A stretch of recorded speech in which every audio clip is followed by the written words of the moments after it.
So, Stunner set Champagne City on fire, honey.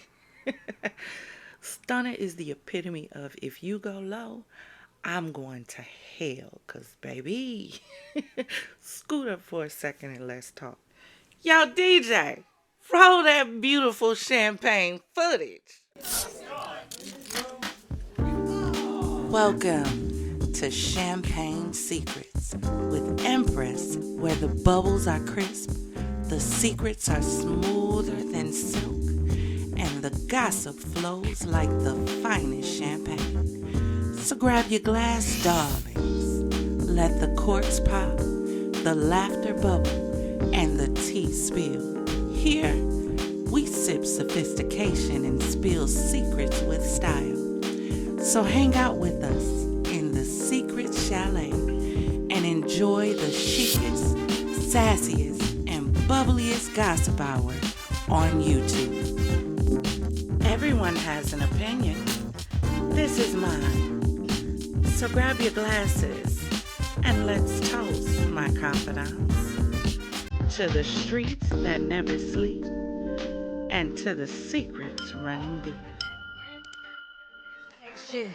Everybody turn around taking them pic, cause I'm on my champagne shit. And I'm on them chicks. On my champagne shit. Yes. And if you're on your champagne shit, grab your glass and hold it in the air. Pour it up like you just don't care. Welcome to the Secret Chalet located in Champagne City, baby, for the Empress Speaks. I'm the Empress, and over here we don't tear down or berate. We do, however, discuss actions and behavior. We give classy with a twist, huh? A little clink with chaos. So if you're ready to sip, savor, and spill, then come on in. And make sure on your way in you hit that like and subscribe. Also hit that notification bell so you'll be notified when we drop a new show. Now for what we're sipping on today. Today I'm going a little light. I'm sipping on a mimosa, some Andres Bellini peach with a little orange juice mixed in. Let me know in the comments what you like to sip on, right? We are up to 12 subscribers. I want to take this moment to thank each one of you for taking the time to subscribe to our little channel over here. Becoming a confidant. You didn't have to, but you did, and we are so grateful. Do not despise small beginnings, right? So let's make sure those glasses are filled to the rim, confidants, and get on in here because Stunner has shaken the bottles, and baby, these bubbles fizzeth over. Do you hear me? So Stunner went live, and to be honest with y'all, I like Stunner better off Zeus than I did on. How many of y'all would like to see Stunner with a regular podcast? I would love to see her with a weekly podcast because, baby, she's a storyteller. Let's get into it. And I'm not showing the video because everyone's already shown it. And there's another situation at play here that I want to get into. So let's go over a few things that she discussed, right? So she talked about Natalie and how she gets all the fun girls for the network, for the Lemu, right? Nothing new. If you've been really paying attention, see my confidants, they're thought provokers and they're seekers of the truth. So we pay attention to more than what's just shown us. We pay attention to what's being said without being said. So if you've been paying attention any of this time since Baddies has been on TV, then you kind of know how this thing works. But she also talks about how Natalie tried to pin her against Scotty by telling Scotty that Stunner is gorgeous and there's going to be a whole lot more girls that are prettier than her, trying to set her off. Again, if you watch my last episode, What about your friends? We talked about this. We talked about this, Scotland. We talked about how Natalie don't give a damn about you, girl. And Stunna is letting it be known. You talking about this is your big sis? Girl, bye. She also talked about how she told Scotland that she shouldn't be getting in her feelings over a trick. She said she was trying to school the girl, but the girl didn't listen. She also talked about how Scotland walks around like the Lemu's dog. She called Natalie his bottom bitch. Now, if you paid attention to any of my reactions to the episodes of Baddies, I constantly say Natalie is the bottom bitch. It's pimps up, hoes down over there at Zeus. She also called the Lemu soft. I think anybody that can look at the Lemu can tell he's not hard. There's not a hard bone in this man's body. You can dress up like Michael Myers all day long, but that does not make you him, right? She also said that the girls that are cast are girls that he knows are into it over him, because he hires people who are going to come on the show and fight over him. Wow. She also talked about Scotty being sad and crying all the time, and he makes her stand in the corner and look at the wall. Bitch, bye. Are you serious? But if you listen to my last episode of What About Your Friends, I told y'all this girl looks sad. This girl looks like she's beat down every time you see her on the screen. She looks like she's been beat down, and in a minute she's going to start looking older. Go back and listen to the episode. I promise you we talked about this, because this girl does look sad.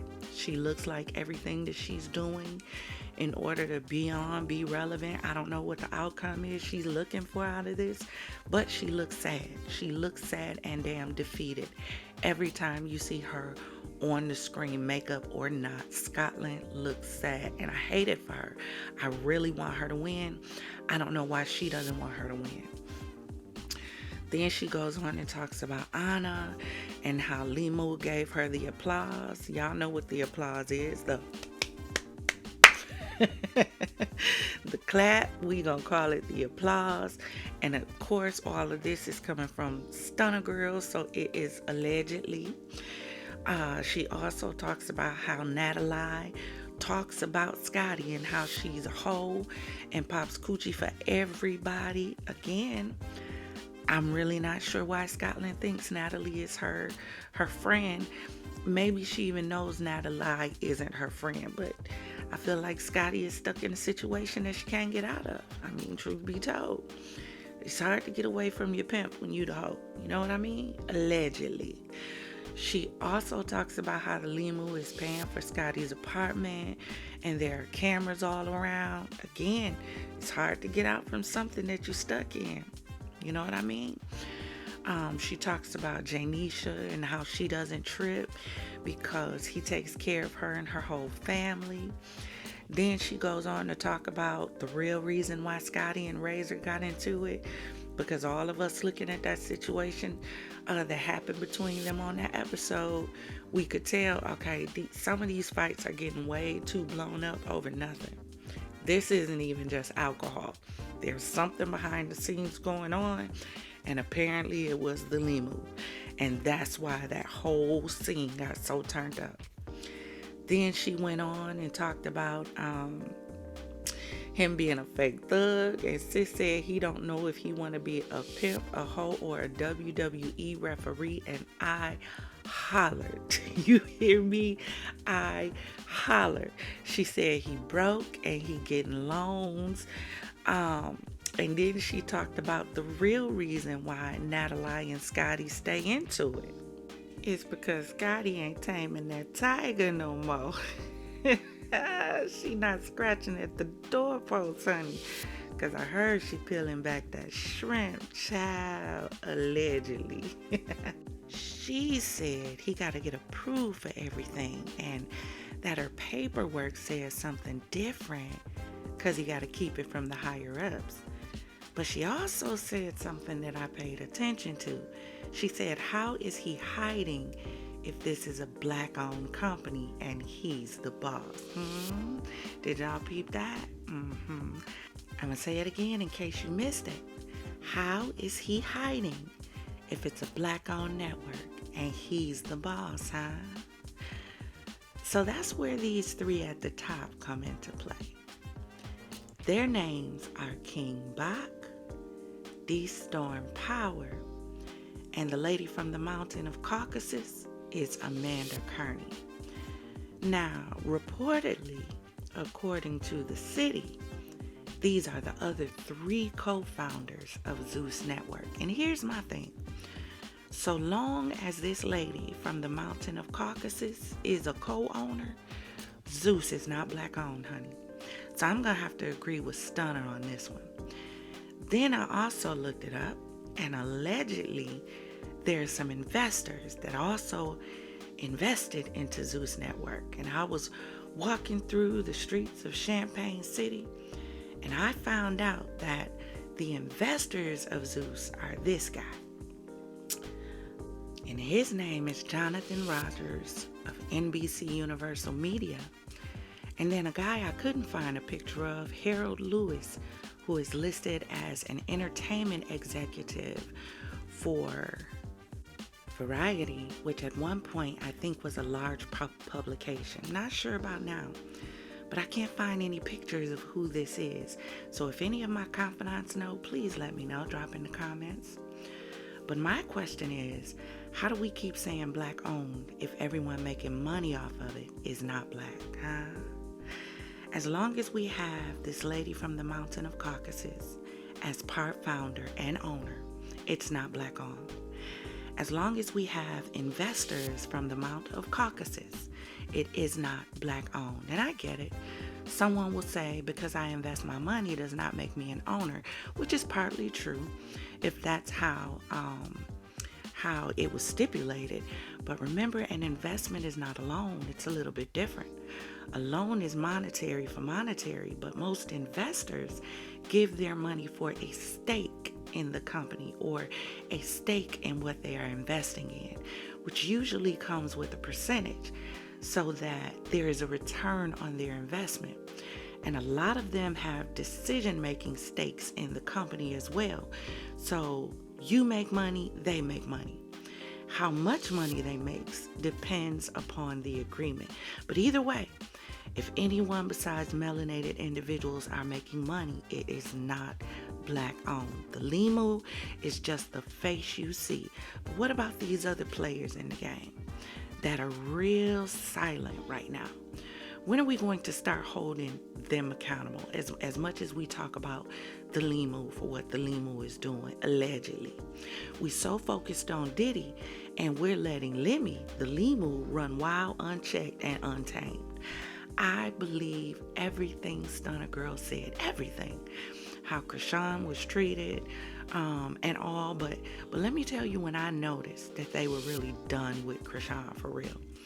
If you remember on the last reunion that she did when she was on the screen, she wasn't actually there. And then all of a sudden they started fighting on stage. You remember that? Hold on for a second. Let me see if I can find that clip. I won't play the sound because I heard that can be a real problem. But remember this? This girl is talking about her experience and she's going through everything that she went through on Zeus. They still have the sound playing and these wild rabbit ass animals on the stage acting a fool. But here's the thing, Zeus never paused her video. It was as if they did not even care she was on the screen. To me, it felt like they were turning their back on her. They basically ignored the fact that she was even talking. And it was at that moment I said, wow, they are over Krishan. Y'all got to pay attention to the actions. But I told y'all, I just started my channel not too long ago, but I told y'all it's giving pimps up, hoes down. I told y'all it's giving Natalie is the bottom bitch. I told y'all it's giving Scotty loves the abuse, and it's giving Stockholm syndrome. Now I'm telling y'all, all these people involved at Zeus need to be held accountable. All these money makers at the top that's getting rich, silence is consent. And as long as y'all are silent about what this little micro mini nigger is doing, then you're complicit in it. And Lucy, you got some splaining to do. Sounds like y'all are creating another Epstein Island over at Zeus. We gonna call it the Lemu Island. Why are y'all allowing this? Why? Because as long as these girls remain complicit in it and are willing participants, they don't feel like anything's wrong, and they feel like they're getting what they're getting paid for. And they won't care until someone gets tired and comes out of, and starts complaining about being abused. Then everyone is going to have something to say. Watch. If in fact all of this is true, y'all are selling y'all souls and bodies to be on this show, Zeus might as well be on OnlyFans, because what else are you going to be good for after this? Tubi movies? A YouTube sitcom? Who's going to want that image on their network? The best thing Tanisha Thomas could have done was to separate herself from Zeus Network and go on and do House of Villains and turn around and win. The best thing that could have happened to her was to separate herself from Natalie's bullshit. The setups, the fake storylines, the fillers, the stretch scenes, destroyed wigs and faces, child. I'm over it. I am over it. I'm over the Lemu Island. That's what the next show should be on Zeus. It should be called the Lemu Island. I'm just saying, hold everyone accountable. The Lemu and everyone profiting from this. Because really at this point, it seems like, according to what the city is saying, it's just a house of prostitutes. That's all I have for now. Drop in the comments and tell me what you think. Confidants, always remember, if it's not causing you to elevate, it's causing you to depreciate. Now raise those glasses, clink, and let's drink till we meet again. Ta-ta.